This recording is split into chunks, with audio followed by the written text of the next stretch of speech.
Hey guys, how's it going? So today in this video, we're going to talk about 5 things that you need to know about the world of drums. Let's go.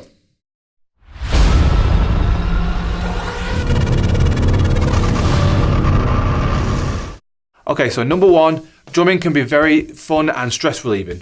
It's a great way to just kind of get your aggression out, and it's a very therapeutic way of calming down and just dealing with life stresses. Number 2 is that drumming can be very expensive. You don't have to spend a load of money on it to get good results. However, for people like me who like to get a really broad sound, instead of having one cymbal that does 5 jobs, I'd rather get 5 cymbals that do 1 job each.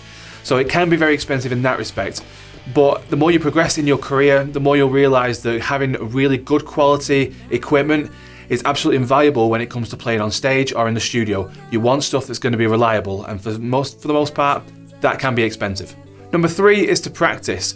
Now, I have mentioned this in a few different videos before, but if you're serious about becoming a musician that's going to be doing studio work and gigging, you need to practice, because if you get up on stage and you really don't know how to play a certain fill or a certain section, it's going to throw the rest of the band out, it's going to make your experience terrible, and then you could get discouraged from there, which isn't a good thing at all. So practicing is really going to help you nail those parts and just have an overall better experience with drumming. Also, practicing helps you learn the music inside out.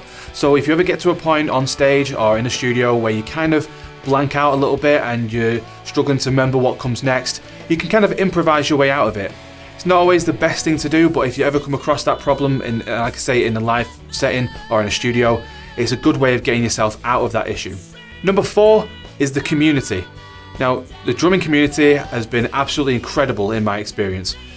Every time I've gone onto one of the forums on Facebook, or I've just been out and about chatting to people who are other drummers, they've been so helpful and so understanding about different problems that I've had, or questions, or whatever it might be. So don't be afraid to get involved with the community. They're there to help, and there's a lot of people there that have got years upon years of experience, and pretty much every scenario has been covered.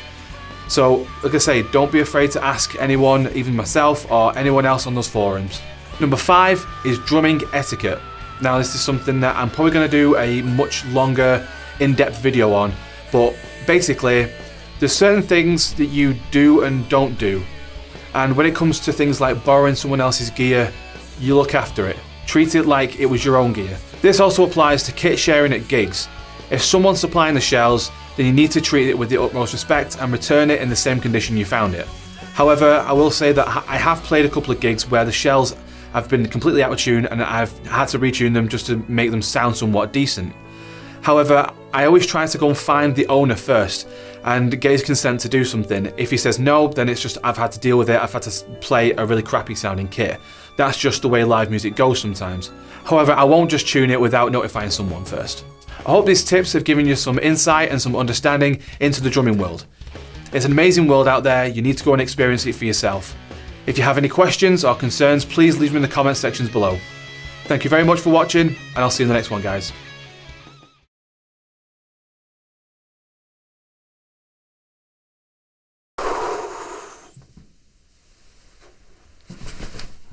When you're a drummer, you become a fucking ninja.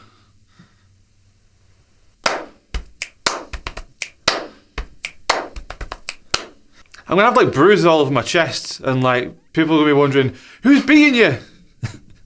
It's Shane, like behind the camera. Shane beats me, that's what it is. Come up with some better fucking ideas. I can't hear you. I can't hear you. I can't hear you. I can't lip read either. Why are you suddenly Italian? Okay, so number 1.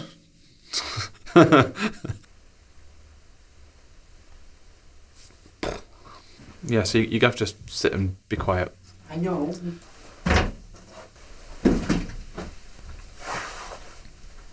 Take my coat off. Before we get started. It's better. That's on camera.